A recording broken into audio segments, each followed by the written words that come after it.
So we've been a bit of a poetry factory over the last 2 days, feeding us TEDx stories and getting us to spit them out. This is a collection of the words that we've produced responding to the rehearsals and the talks today. So some of them are not as polished as we usually perform, but I hope you enjoy the rawness and the honesty.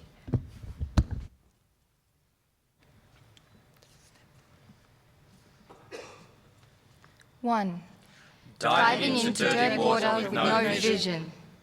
We swim, hands tied by thin fishing line behind our backs, ideas of Fermi paradox and 6 million landmines to guide us. We swim down.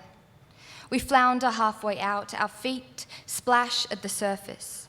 The task is to catch our own breaths in this excavation of our society's imaginations. Generations of ideas and data spheres which have escaped us in the exhaustion of extinctions. We swim out into the black. We swim out to the stars, where our eyes can't see and our lungs can't breathe, where the radio waves don't reach and we can't speak. We swim out, turn the camera back, and take a selfie snap. Here's the poo we promised. The nutrient-rich imagery of poets on heat. We know we are not the pinnacle of evolution, and you are not peas freezing, spinning, suspended without touching. We are the guides, the scribes, the straggler gatherers, the paddle bearers. We are beside, behind, within. In the opaque currents, we are the hand holders and the whisperers. You don't have to see. We have led you to the cliff. Now dive in. Diving into dirty water with no vision, groping blindly in the mud with the mind as you push aside the inner visions of ourselves seen with some kind of clarity. Peer out into the galaxy to reflect on our humanity, but everything we do is tainted by our view of our own greatness. So looking at this place that we share, can we look with kind eyes? Without after images of our own brightness? Do we dare to look with unveiled eyes, and can we bear to prophecy? Never in our known history has a species tried to solve itself. So listen with languages you've forgotten and make up new words to tell us what it is to be more broadly human, with new ways of knowing, wider kinds of vision, asking better kinds of questions. 2. To slash the back of the knee with an axe. 98% are prostrate on Australia Street, postcode 2170, where 25,000 unwanted arrivals share 1.5 bathrooms and take 2.5 quintillion bites of the apple with a core processor more powerful than 23 billion stars which can't be seen from 50 kilometres at night. 150 million years of isolation spoiled by 2.5 bathrooms and 1.5 car spaces.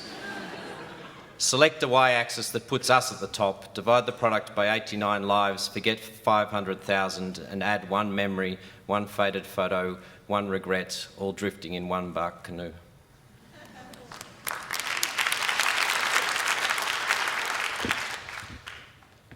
Gundagai.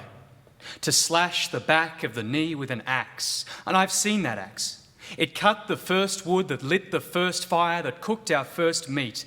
Later, Orville Wright picks it up, thoughtful, on the beach with the Kitty Hawk glider.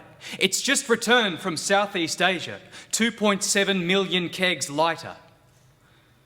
If the galaxy in my pocket can take me to Mars, what names will I see spread out across Tharsis as I stand on the summit of Olympus Mons?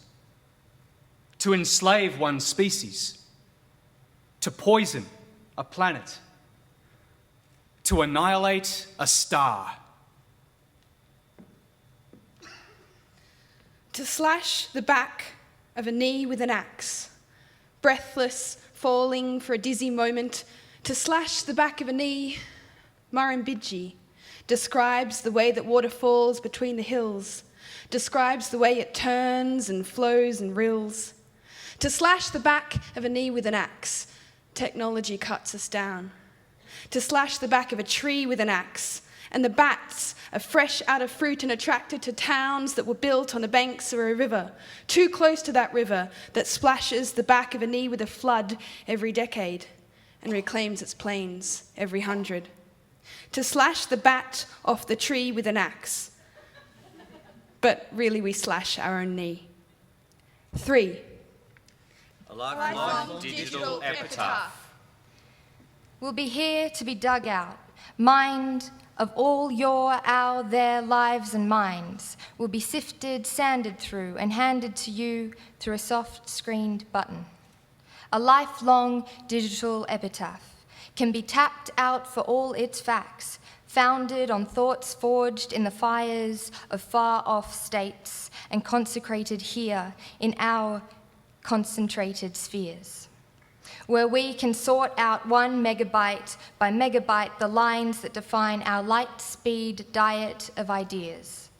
These stories and questions and kids are quarries. And if there's one line for all this braille of our bodies, of lands and brains, it's one mind, one life. We attach rocket engines to the side of our smartphones and blast into the empty air. Help. It's hard to be a people together. All we get back is silence. We are alone in the universe and no help is coming. And I wonder what to do with that thought, alone in the universe. It compels me to try to touch you, the only beings left for me. And that is not so much of a thought as a feeling, a warm coal kept inside a fragment of bone hidden behind the dry leaves of my chest. 5. 4.3. Tell me about the time, and I'll soar and dive for you. I'm in motion, I'm giddy from the climb. Up to your furthest reaches, I can see far from up there. Dense jungle, distant beaches, and your body pitches and rolls, and so I hold my breath. You're a high wire act, you give me vertigo. Now I'm the teller, and you're the listener. Here's my journey, and here are all my cuts and blisters. Our stories are carried on the smack and squall of breath. So please, tell me more than your lifelong digital epitaph. 4. No help is coming.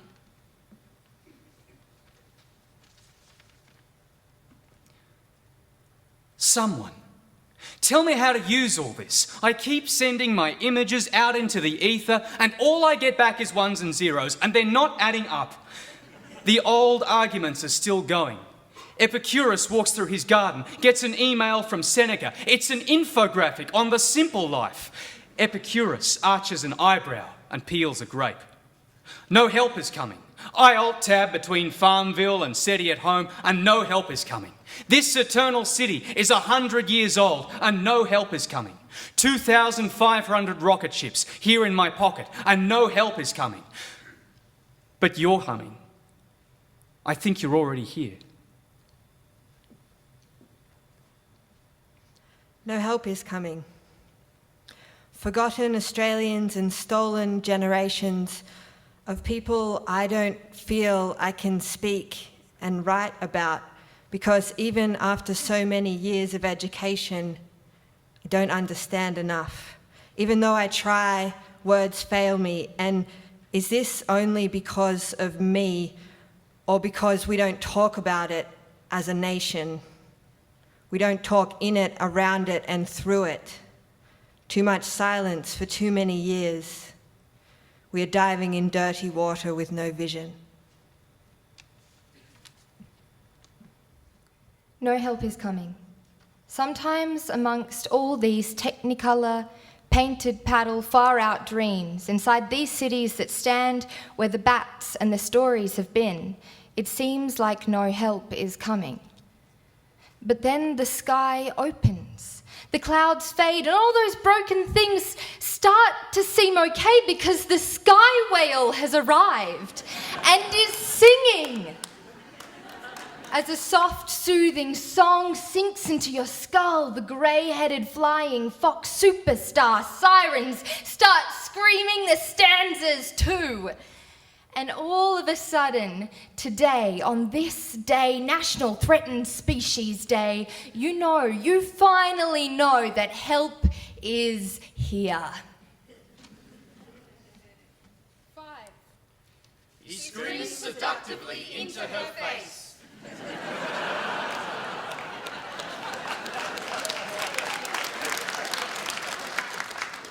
He screams seductively into her face. Was it screaming or seduction? She couldn't tell anymore, but he screamed until he couldn't yell anymore. He screamed and screamed, his arms outstretched, and her face, it seemed, got more round and sketched with dimples like craters and zinc-white bloom, till she was, in fact, the face of the moon. And the moon looked down on reflected light at the earth that she held to herself, that she might behold the whole of the human plight. He screams seductively in her face. She rallies and screams right back. Midnight thoughts stolen from nightmares, stories that aren't clean or easily packaged into infographic soundbite slices. Stories that burn cigarette butts into skin. And stories of superstar bats and tit-spangled sky whales.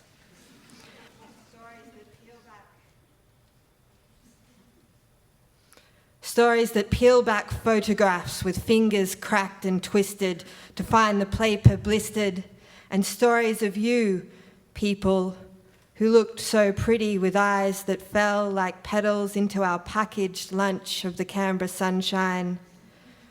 We were the ones who were meant to be listening. He screams seductively into her face and misses. She says,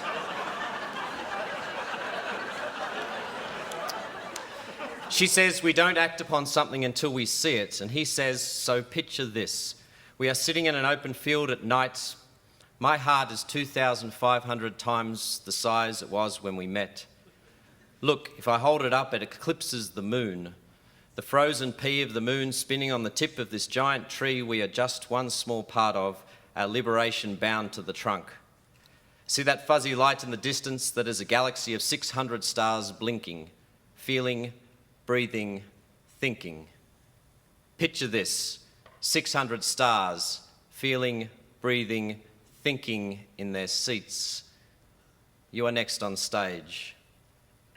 How are you going to engage?